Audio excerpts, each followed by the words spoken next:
Just like to stand in front of here and just like see what kind of ideas flow. Except the lighting is driving me nuts.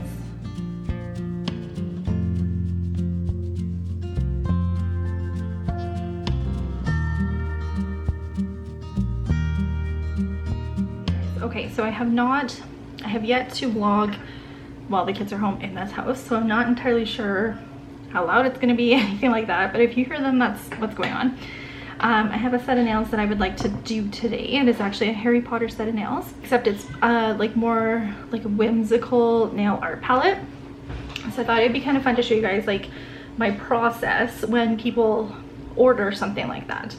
Okay, so first thing I do, obviously we gotta get their sizes. So in this case, the customer ordered a sizing chart, sent me their sizes. Now I can do up her nails. She kind of sent me some pictures that she was liking for inspiration, and I prefer, I don't want to say prefer, but I like pictures that are not necessarily of nails, because more ideas that way.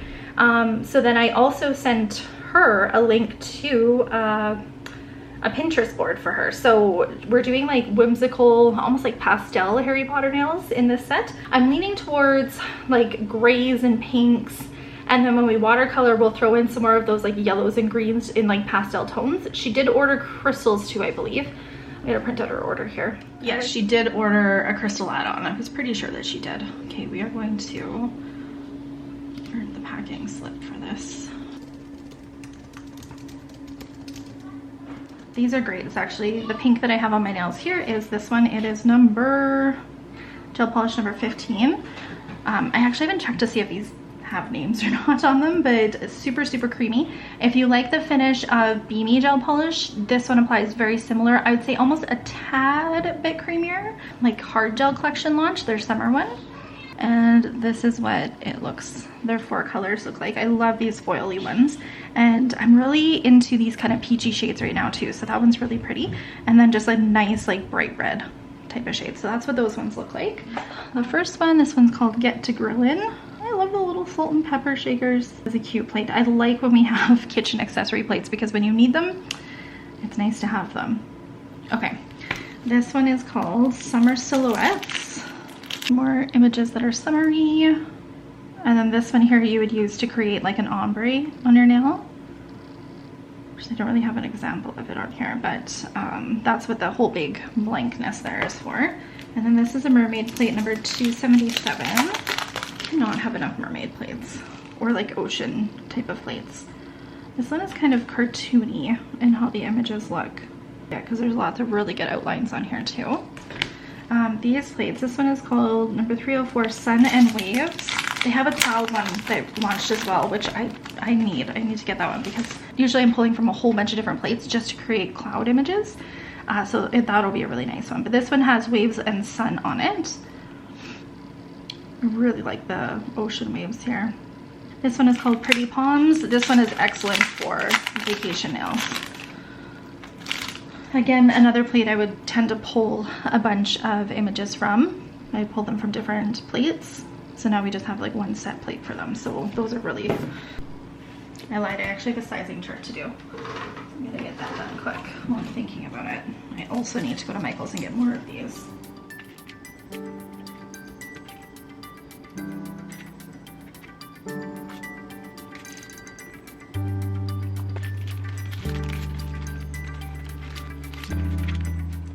Is kind of the color palette I think I'm gonna go for. I might add a blue in here. So I think I'm gonna go pull colors that kind of match that. I kind of like these. These are like very whimsical. I usually just like to stand in front of here and just like see what kind of ideas flow. Except the lighting is driving me nuts. No, I don't think I want a white base. I think I can do like a milky color base instead.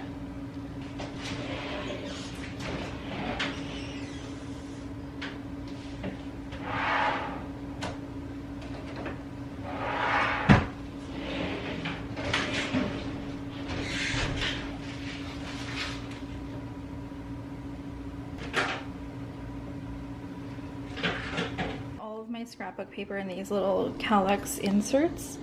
So I'm gonna grab a scrapbook paper that'll work as well.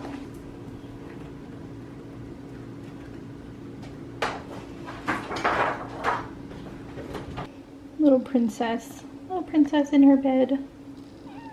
Hi. Yeah. Never too far away from me, are you, Pearl?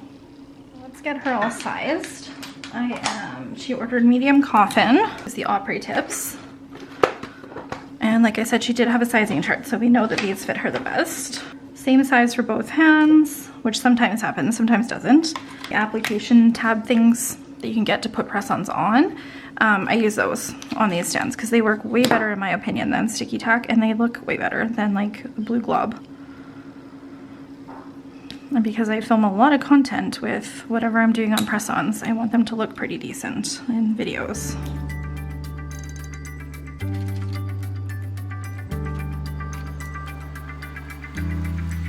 Okay, so then to prep all the tips, we're gonna take a file our free edge, and then I like to file on top too because it tends to get like a little knob there as well. I do not buff the entire thing because I use a tip primer, and I'm actually gonna put gloves on because I do not like the feel of anything touching my skin lately.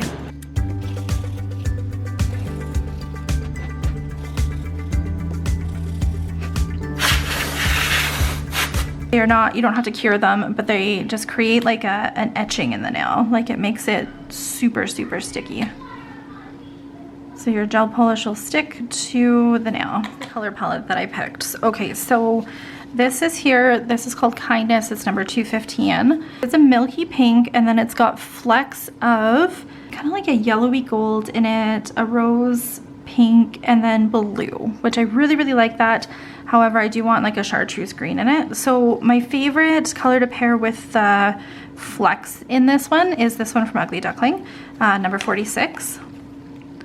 It just goes so perfect with it, and the application of this is so smooth. It's just a great color. And then just a couple extras that I grabbed. I really was liking the sheen of this over there, and I just wanted to look at it under my camera here, or oh my gosh, under my lighting, because I was really liking it, but I don't really know if that's kind of what I'm going for. I think I want something a little bit more colorful than that. This one was 218 Heart and Soul. This gel polish, which means that it's got like a builder gel in it as well, so you're going to see it be a little bit thicker. But I liked the flecks of glitter that are in it, and I really like the color of this, so I think this one is a yes. Now I do want a green in here somehow. I was originally thinking a chartreuse green, but then I was thinking maybe I want something a little bit brighter. So I pulled this one. I feel like this is just not matching the color palette I want though, so I'm gonna go back to the drawing board for a green. This is like a more new release, 500 Into the Meadow. I wanna say I have a video on these, but I'm not too sure. They have like little flecks of flocking powder in them, so it makes them kind of look fuzzy, which I think is just such a cool effect for Harry Potter nails. So I'm gonna do that. These ones here.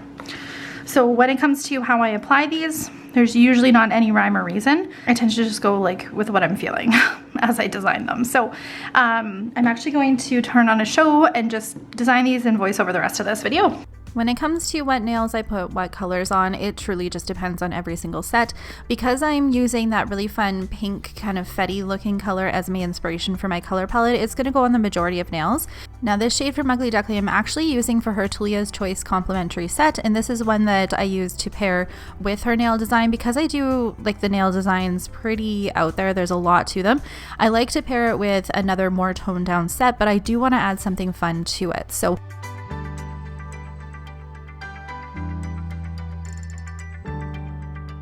sometimes I like to add a little bit of flakes just to give it a little bit of something when you top coat it. So I did try out this flake, but I actually end up taking it off. You guys are going to see that down the road here. I also do not leave this ring finger here as the pink nail. I again end up changing that. But I do like to stamp on a matte top coat for many different reasons. One of them being that I find the images come out a little bit more crisp than stamping on top of like when you remove the dispersion layer from the gel. And I also prefer stamping on top of a matte because half the time I don't know what I'm going to do, and if I'm going to be working with watercolor or chrome stamping, you need to be on top of a matte surface. So I find this just opens up many different doors to the different nail art options that I can do if I have a matte surface on top of my gel polish. I was deciding that I didn't really like how it was looking with those flakes on top of this nail design. It was just taking away from the really fun little sparkles that you can see in that gel polish. So I'm just taking a little bit of acetone to remove it. That's also going to remove the dispersion layer. And then I just go in with a matte top coat because, again, I know I'm going to do some stamping on top of this one. I honestly think that builder gels are probably one of the most underrated type of gel polish that you can use for your press-ons because it does add a little bit of strength to your nails. So if you're working with a little more flimsy of a tip, builder gels are going to be your best friend. Now the Opry tips are not flimsy at all. They're nice and stiff here, but this builder gel here is going to add a really fun kind of depth to the nail once we top coat it all. But definitely look at some of the Coco & Claire builder gels because they have some really, really good ones with some different colors. Now this color here can be a little bit tricky to work with the press-on. I definitely, like I said, prefer working in gel polish. I just find it a little bit easier to blend out. But I do find when I'm working on my press-ons, I like to get the majority of my color down like you can see here. And then I'm going to flip the entire nails around and wipe off my brush and just kind of even off the design. This will make it so that it's not so thick when you're working with these potted gels.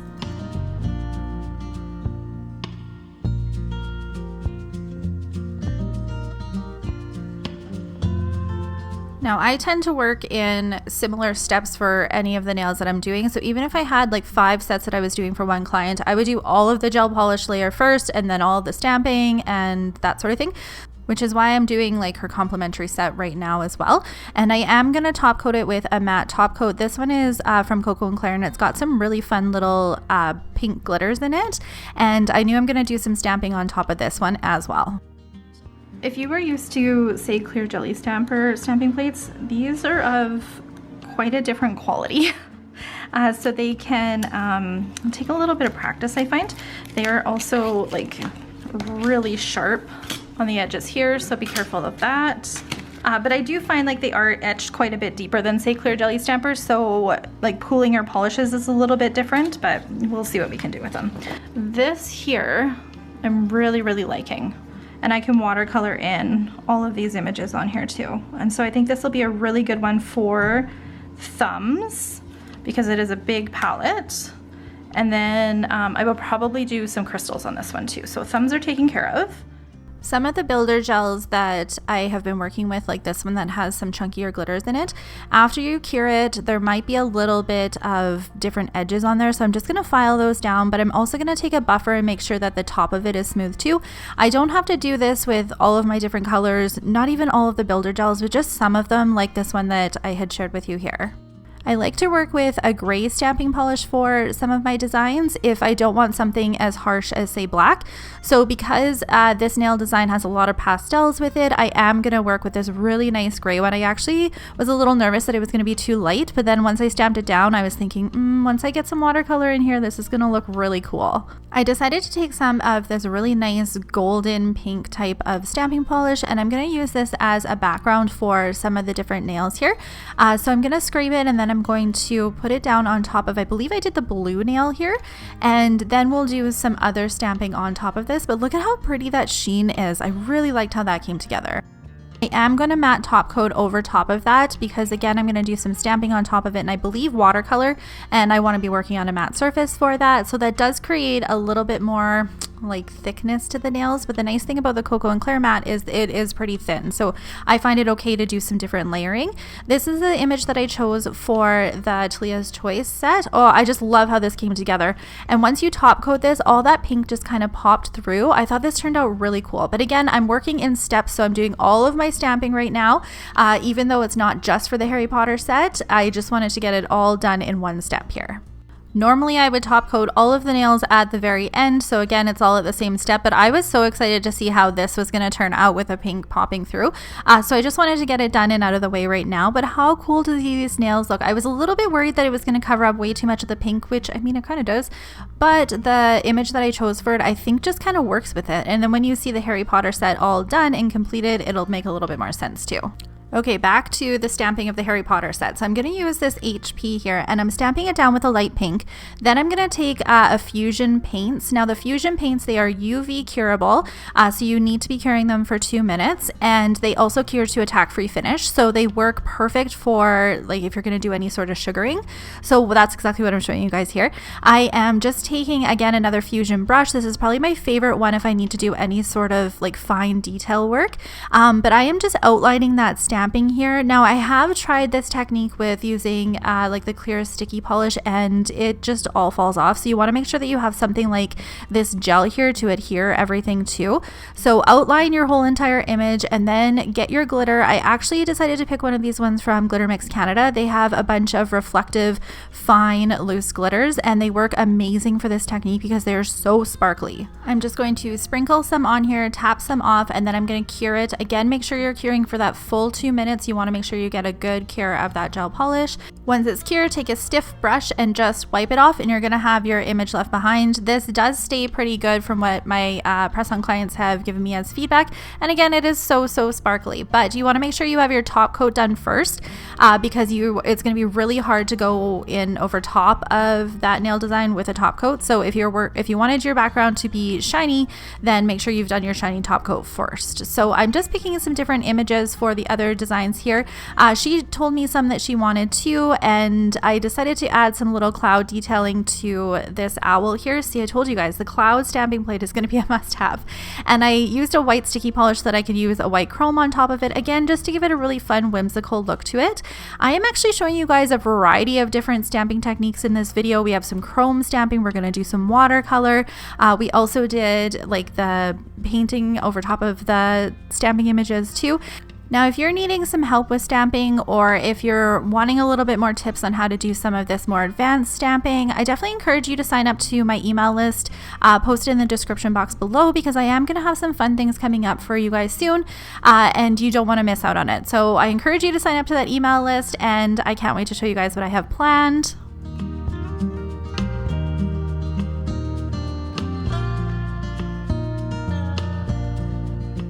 Okay, another really cool technique here. I told you guys there's going to be some really fun nail art techniques in this video. We're going to work with a little bit of alcohol inks here. So when I'm working with alcohol inks, I tend to have a little bowl filled with alcohol and another little bowl filled with acetone, because they manipulate the alcohol inks in different ways. So I first like to go down with some alcohol, just kind of like a slip layer for the inks, and then I'm going to go in over top of it. Now this is going to make it so that the alcohol inks don't look so stiff and liney, and I kind of like that look depending on what I'm going for. I'm trying to make the background of this look like clouds, so I'm going to blend those out a little bit, and then once that's dried, now I'm going to go in with the alcohol inks on not a slip layer, just on like a dry matte surface here, and there's no rhyme or reason to how I'm putting this on. I just want the lines down. Then I'm going to go in with some acetone. Now acetone is actually going to take away the art inks, like the pigments, versus alcohol, which kind of blends them out. So just depending on whatever look you're going for will depend on what sort of like medium you want to manipulate those inks with. So you can see here that I'm just trying to create a little bit more cloud looks with the acetone, because I'm going to remove some of those layers of the acetone or the alcohol inks below here. We're going to lift. Can you see the clear castle there? No. Not really? What do you do? Yeah, I will. Give me a moment. And stamp it down. Okay, it's clear, you can't see it. Uh-oh, where'd it go? And then you like this. Boom. There's the castle. Violet, I think we should put some stars on this one. Ooh, stars, yeah. Can I help you? Yeah, will you help me pick some stars? Yeah. Okay. I wonder if I got a chair. Can I, Nanny? Which stars do you like the best? I think I like a small west. Like these guys? Yeah. Those are super cute. You know what? Those are the ones I was thinking too. And take the clear polish. Star got hair on it. What has hair on it? This. Does it? Yeah. Oh, I think those are just little lines in it. Oh. Okay, now we're gonna pick up our clear stars. Can you see them? On here? Yeah. A little bit, hey? Yeah. Okay, we're gonna stamp them down like this. My pummel, can you do my nails? Sure. Look, watch. There's all the stars. Ooh. That turned out neat? Yeah. You know what, Violet? Mommy was really struggling with this nail, and you helped me come up with something super cool for it. I'm gonna do him like a dark gray. Mommy, what kitties are your favorite in here? Like in our house? Yeah. Well, I mean, I love them both in their own special way. Yeah. Which one's your favorite? I think Floribus, because Paul's ours, and Bruce is Dad's and Moses. You think so? Yeah. Yeah. Sometimes you can do chrome stamping on top of just the different colors from Clear Jelly Stamper too, but sometimes they don't transfer, so it's not a foolproof way to do it. But I decided to do that on top of the gray cat there and make it a little silver because we're making a whimsical look here. You cannot have too much glitter or pearls to it. I did decide to take some of my swirl stamps and add them to some of the different nail designs here. I really struggle to just put one image down for nail designs. I love to create backgrounds. I love to create different layers. It's just some fun ways to add a little bit more to your nail designs.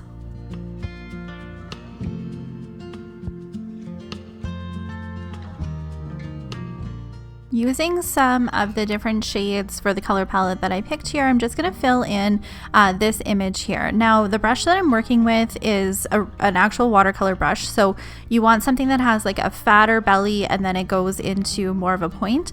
This way the brush will hold a little bit more of the water when you're trying to paint. Michael's actually has some really good fine watercolor brushes that work fantastic. When I had Flora Nail Shop, I actually sold this brush on there, and so I don't think I can link this one for you guys anymore, but if I can find something similar, I will do my best to link it for you. But I really like this brush. It's probably one of my favorite ones, in case you guys are wondering what brush I'm using. But I'm just filling in a little bit of the different designs here. Now, if I have a color that I need, I can mix it with watercolor. I actually really love mixing watercolors to come out with different colors. I do not like mixing gel polishes together. I just struggle because I find that if you're mixing gel polishes and then you get the wrong color and you don't end up using it, it just seems like such a waste to me. But with watercolor, I can take the time to actually sit there with the different shades and mix something that I am looking for, and I just find it so relaxing to mix watercolor. Now, when you're working with watercolor, it is kind of a constant to make sure you have the right consistency. You don't want to have too much paint on your brush, or else it's going to look too concentrated and it's going to cover up the stamp. But if you have it too watery, then it's not going to blend. So it takes you a little bit of time to kind of get that groove with watercolor.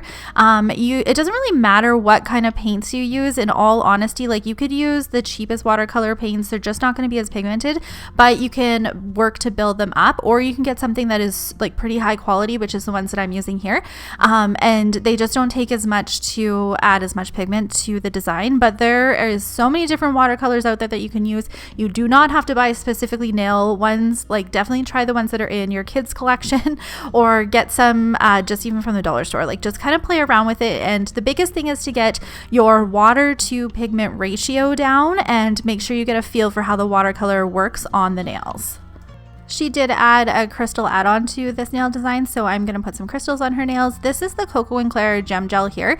I love the brush with it. I just think it's so easy to apply it to the nails. It does apply it pretty thick, so I do end up taking another brush to kind of blend it out here.